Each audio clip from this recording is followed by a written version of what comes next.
皆さんこんにちは。好奇心 TV です。今回の動画は災害時にどんなことが起きているのか、起きてきたのかについて貴重な情報をシェアしていこうと思います。災害時においては市町村などの自治区ではあらかじめ計画された行動計画に沿って市の職員や消防隊員などが懸命の避難民の受け入れや非常食の手配など不眠不休の対応が迫られたりします。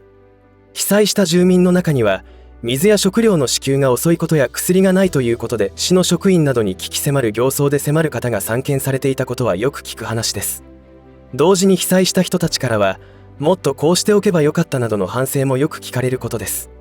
しかし人類は残念なことに貴重な経験を後の人生に生かされていないようです。そこで東日本大震災発生時に起きていた被災者支援の舞台裏で何が起きていたのかの情報をシェアしていこうと思います。被災時は多くの方がいきなり非日常に身を置かれ、精神的にもパニックに陥り、不安と空腹に向き合うことになります。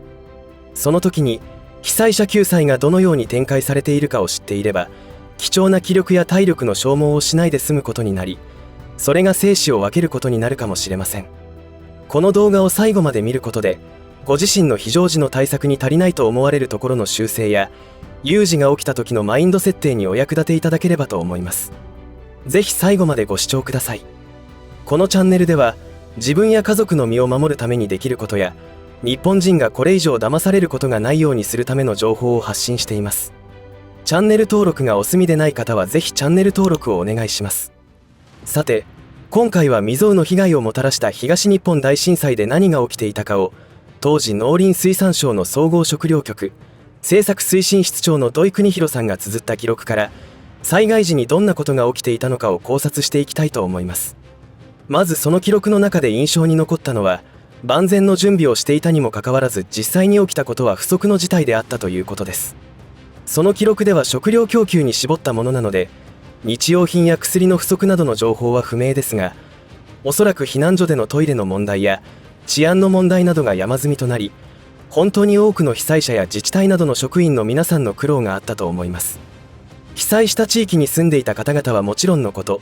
被災者支援をする側に回っていた市職員などの方々も同じ被災者であったにもかかわらず、職務を遂行していたことの大変さは、大きな災害を経験したことのない者にとっては想像はできませんが、それでも当時何が起きていたかを知ることは、これから起きる可能性が高い南海トラフ地震や首都直下地震に対してのマインド設定と準備をするためには大変役に立つことだと思います。被災者の食料支援はその方法として2つしかないと言われています。1つ目は国民全体への食料供給を確保した上で増産や流通の余剰によって確保する。2つ目は強権を発動して国民への供給を削って確保するかの2つです。つまり被災者支援をする際に被災していない地域に物不足が起きないよう生産能力を最大限発揮して支援物資を供給するか、被災していない地域への供給を減らして優先順位を被災者支援に向けるというものです。東日本大震災の時に採用された政策は1つ目のものでした。3月11日に大震災は発生しましたが、翌日にはすぐに被災者支援は始まったわけで、その記録がご覧の図になります。4月20日手配完了までの40日間で手配された主食と加工品の量は約2700万食でした。図からもわかる通り、大震災発生から10日までの期間が最も多いことがわかります。今回この記録で分かったことで重要なことは、被災者支援と聞くと民間人を被災者としてイメージするかと思いますが、考えてみたら当然で、食品関係の企業や工場、物流倉庫、運送業者などあらゆる関連企業も被災者になっていたということです。そのことによって直接被災地になっていないところにも物資不足の影響が出ていたことを忘れてはならないことです。またこの図からわかることは、パンや弁当などの調理不要の食料の必要性が高かったことがわかります。それは被災地の被害状況がひどければ米を炊いたりおかずを作ったりすることは困難だったことが予想され、非常に参考になります。ただ日本が置かれている食料安全保障の脆弱さから考えると、食料危機が起きるのは震災だけではなく、戦争などの影響、輸入先での異変によって海の運送ルートであるシーレーンに支障が出ることも忘れてはいけないと思います。主食である米の手配は計画段階において特に問題視していなかったようです。量的にも十分あることが分かっていたのですが、現実的には交通インフラの麻痺などによって九州の宮崎県から自衛隊機を使って調達しています。そしてパンや弁当などの加工品は関連企業が複雑に絡んでいることに加え、企業や工場の被災によって水道、電気、道路などのインフラがダメージを受けたことから被災地以外からの支援に頼ることで供給を実現しています。この表がパンなどの主食を調達した実績となります。被災した翌日から4月20日までの40日間で政府が調達したパンなどの主食は約1900万食だったのですが、なんとそのうち約1000万食を大阪、愛知、秋田、茨城の4府県から供給されたことが分かります。大阪ではパンを約335万食、愛知ではパンを約338万食、秋田では精米約240万食、茨城では即席麺約184万食となっています。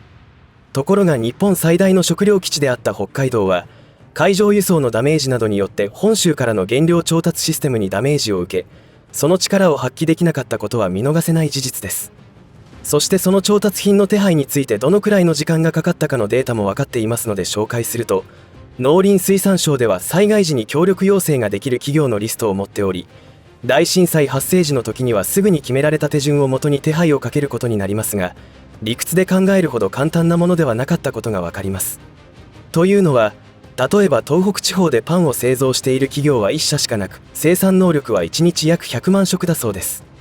他の会社は関東地方で製造し輸送して市場に供給していました。仙台に工場を持つパン工場では、政府からの供給要請量に対して不足分を被害の少ない関東工場で増産し、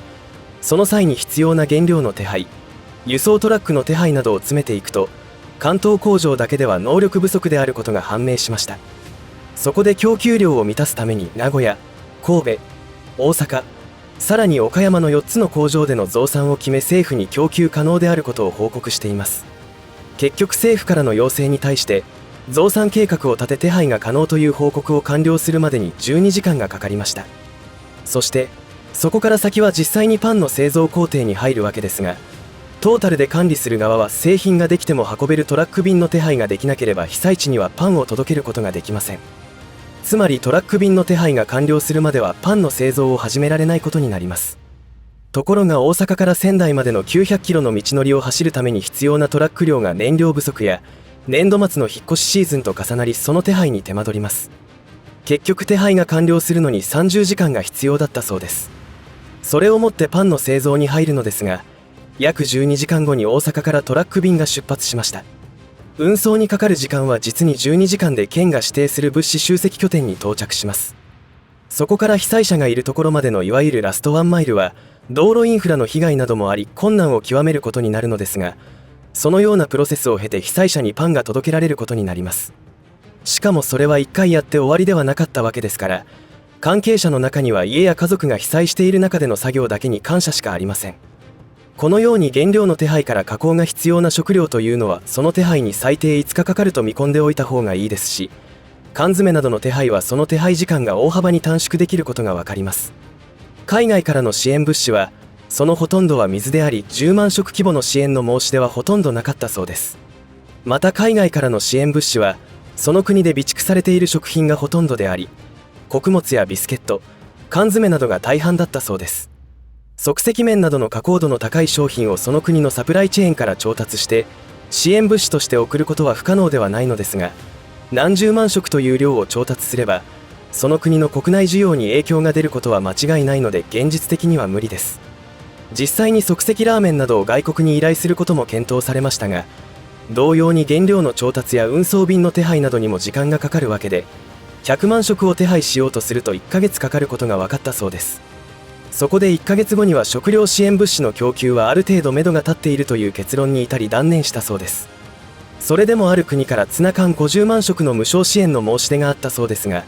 同様に増産するための時間はかかるわけで、結局その物資が届いたのは5月のゴールデンウィークの時で、震災発生から実に2ヶ月後だったということになります。それでも支援を申し出てくれたことには感謝しかないわけですが、東日本大震災レベルの災害が起きると今回の記録に示すような混乱する中での食料供給は困難を極めるということになるわけです。最後に食料と飲料の手配が可能だった調達先をまとめたものがこの図となります。主食と飲料のどちらも最大の供給元は製造業ということになっていました。当時はあらゆる業種に手配をかけたようですが、卸や小売業からの供給はあまりなかったという結果が出ています。それは経営効率化によって各企業が抱える在庫は1日程度しかなく、被災地支援に回せるものがなかったという事情があります。それは製造業にも見られ、精米企業が約1ヶ月分の玄米を備蓄しているのに対し、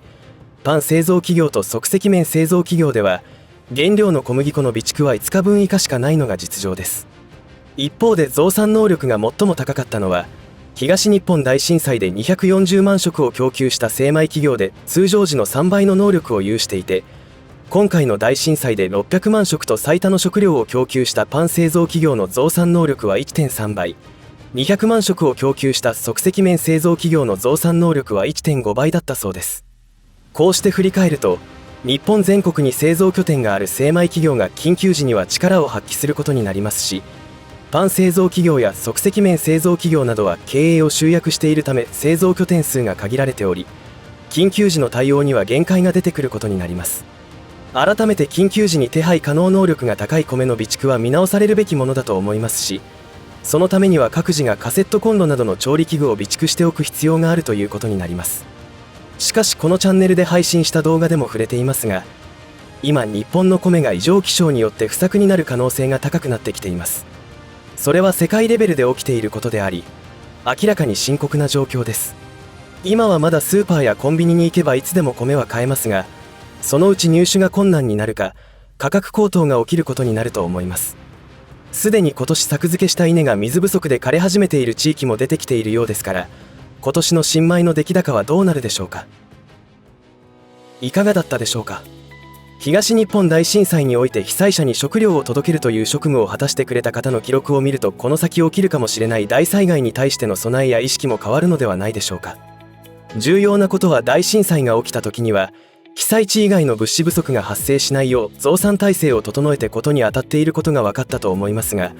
その時一方で被災地以外の人たちが物資不足が来るということでパニックになり、慌ててあらゆるものの買い占めが始まると、被災地救済物資の供給にも問題が生じますし、被災地以外の地域でも物不足が発生します。これは過去に何度でも起きていることだと思います。これを防ぐには、各自が常に水や食料、日用品の備蓄をしておくことにつきます。